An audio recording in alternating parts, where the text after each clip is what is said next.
화연의 집 채종의 붉은 단절 흰 화해. 저는 오늘 밤 모든 것이 끝날 것 같은 예감이 들었습니다. 천둥이 울리고 번개가 번쩍이더군요. 거실에서 가계부를 확인하던 중 충격적인 사실을 발견했어요. 3억 원이 사라져 있었습니다. 누군가 제 계좌에서 돈을 빼간 거였죠. 화연과 수진을 불러 앉혔습니다. 이 집안의 돈이 사라졌다. 누가 내 금고에 손을 댔느냐? 수진이 즉시 말했어요. 어머님, 언니 아니겠어요? 작가랍시고 몰래 사업에 손댔다더군요. 그런데 화연이 예상치 못한 반응을 보였습니다. 그건 사실이 아닙니다. 진짜 범인은 따로 있어요. 화연이 가방에서 서류를 꺼내더군요. 저는 깜짝 놀랐어요. 언제 이런 걸 준비했을까 싶었거든요. 화연이 서류를 펼쳐 보였습니다. 수진 씨가 가게 돈을 빼돌려 주식에 투자한 증거입니다. 수진이 얼굴이 새파래지며 소리쳤어요. 거짓말이야. 어머님 믿지 마세요. 하지만 증거는 명확했습니다. 수진이 제 인감을 훔쳐서 돈을 빼갔더군요. 투자에 실패해서 모든 돈을 날렸고요. 저는 분노로 온몸이 떨렸어요. 수진아, 내가 내 손에 키운 며느리가 날 속였단 말이냐? 수진이 갑자기 미친 듯이 웃기 시작했습니다. 맞아요. 제가 다 가져갔어요. 이 늙은 여우가 언제까지 돈을 움켜쥐고 있을 줄 알았어요. 그리고 테이블 위에 와인병을 집어 바닥에 내던졌어요. 붉은 와인이 사방으로 튀었죠. 마치 피처럼 보였습니다. 그때 태민이 들어왔습니다. 하지만 아들의 표정이 이상했어요. 당황하는 게 아니라 오히려 차가웠거든요. 어머니, 이제 들켰네요. 태민이 말했습니다. 저는 무슨 말인지 몰랐어요. 태민아, 무슨 소리냐? 수진이와 함께 계획한 거였어요. 어머니 돈을 빼내서 둘이 나눠 가지려고 했죠. 머리가 핑 돌았습니다. 제가 낳아서 키운 아들이 며느리와 짜고 저를 속였다니. 화연이 떨리는 목소리로 말했어요. 태민 씨, 설마 진짜였어요? 태민이 비웃으며 대답했습니다.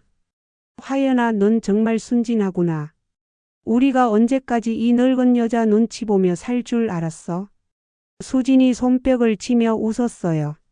완벽한 계획이었는데 화연 언니가 방해했네요. 그런데 화연이 갑자기 웃기 시작했습니다. 처음 보는 차가운 미소였어요. 계획이라고요?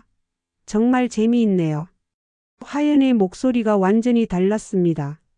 화연이 휴대폰을 꺼내더군요.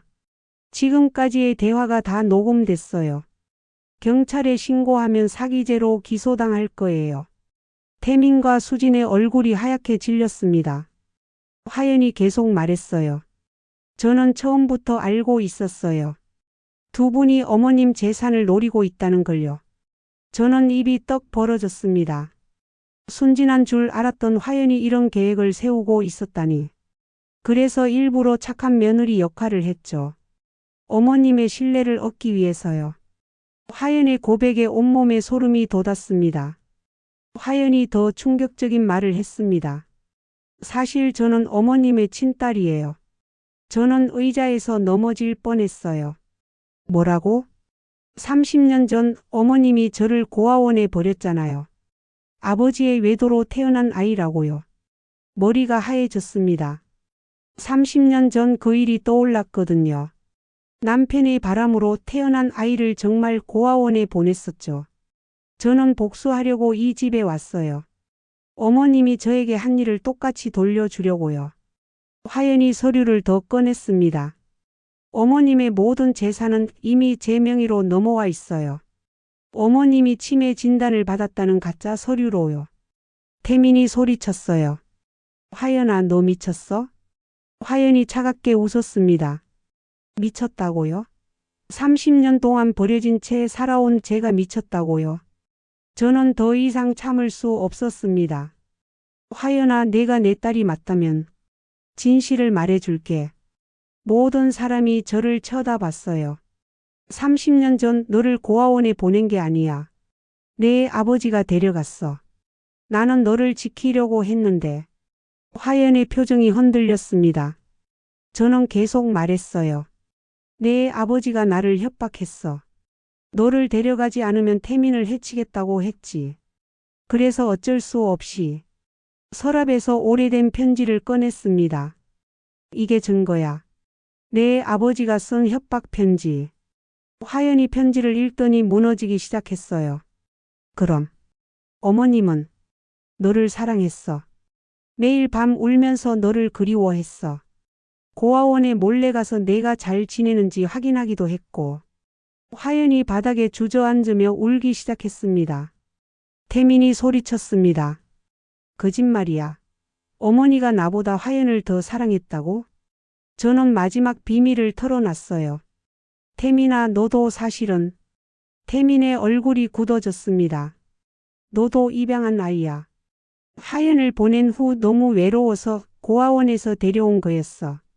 태민이 뒤로 휘청거렸어요. 그럼 나는 누구야? 너는 내가 선택한 아들이야. 피는 다르지만 30년 동안 내 아들로 키웠어. 수진이 히스테리를 부렸습니다. 그럼 이 집안의 진짜 핏줄은 화연 언니뿐이라는 거예요? 저는 고개를 끄덕였어요. 그래서 더 미안했어. 화연에게. 화연이 울면서 말했어요. 어머님, 저는 복수만 생각했는데. 태민도 무너지기 시작했습니다. 그럼 나는 뭐가 되는 거야? 30년 동안 거짓으로 산 거야? 수진이 갑자기 웃기 시작했습니다. 다들 감동적인 재회하고 계시네요. 수진이 가방에서 뭔가를 꺼냈어요. 주사기였습니다. 사실 저도 비밀이 있어요. 저는 원래 간병인이었거든요. 독거노인들 재산을 노리는. 저는 등골이 서늘해졌어요. 어머님의 주치의와 짜고 독을 조금씩 주입하고 있었어요. 치매처럼 보이게 하려고요. 수진이 주사기를 들고 저에게 다가왔습니다. 오늘이 마지막이에요. 이걸 맞으면 모든 게 끝나죠. 화연이 소리쳤어요. 안 돼요. 태민도 수진을 막으려 했지만 수진이 더 빨랐어요. 그런데 그 순간 경찰이 들이닥쳤습니다. 경찰이다. 모두 움직이지 마. 화연이 미리 신고해 둔 거였어요. 수진이 체포당하는 모습을 보며 저는 안도했습니다. 경찰이 수진을 데려간 후 집안이 조용해졌습니다. 화연과 태민 그리고 저만 남았어요. 저는 두 사람을 바라보며 말했습니다. 이제 진짜 얘기를 해보자. 화연이 먼저 말했어요. 어머님 정말 죄송해요. 복수하려고 했던 제가 잘못이었어요. 저는 고개를 저었습니다. 아니야 화연아. 내가 잘못했어. 30년 전에 너를 지키지 못한 게. 태민도 말했어요. 어머니 저도 죄송해요. 입양하라는 걸 알았다고 해서 달라질 건 없어요. 어머니는 제 진짜 어머니예요. 저는 두 사람을 꼭 안았습니다. 너희는 모두 내 자식이야. 피가 섞였던 안 섞였던 상관없어. 화연이 울면서 말했어요. 어머님 이제 정말 가족이 되고 싶어요. 태민도 고개를 끄덕였어요. 형제로 살고 싶어요. 그 순간 모든 오해와 상처가 치유되는 것 같았습니다. 수진의 독 때문에 제 몸은 많이 상해 있었어요. 하지만 화연과 태민이 정성껏 간병해 줬습니다. 어머님 약 드세요. 화연이 따뜻한 물과 함께 약을 가져다 줬어요. 태민은 매일 병원에 데려가서 검사를 받게 해줬습니다. 어머니 완전히 회복될 거예요. 한 달 후 제 건강이 많이 좋아졌어요. 의사가 말하길 다행히 큰 후유증은 없을 거라고 했습니다. 화연이 제게 말했어요. 어머님, 저 이제 진짜 소설을 써볼까 해요. 우리 가족 이야기로요. 저는 웃으며 대답했습니다. 좋은 생각이야. 하지만 너무 막장으로 쓰지는 마라. 태민도 웃었어요. 우리 가족이 이미 충분히 막장이었잖아요. 모두가 웃었습니다. 이런 웃음이 30년 만이었어요. 이제 정말 평범한 가족으로 살자. 제가 말했습니다. 6개월이 지났습니다. 화연은 소설을 완성했고 베스트셀러가 됐어요. 제목은 거짓과 진실 사이였습니다. 태민은 회사를 그만두고 작은 카페를 열었어요. 화연과 함께 운영하고 있습니다. 저는 매일 카페에 가서 손님들과 이야기를 나눠요. 우리 딸이 쓴 소설이에요. 자랑스럽게 말하죠. 어느 날 화연이 기쁜 소식을 전해왔습니다. 어머님 임신했어요. 저는 정말 기뻤어요. 할머니가 되는 거구나. 태민도 기뻐했습니다. 형이 된다니 신기해요. 화연이 말했어요. 아이 이름을 희망이라고 지을까 해요. 우리 가족에게 희망을 가져다 줄 아이니까요. 저는 눈물이 났어요. 행복한 눈물이었습니다.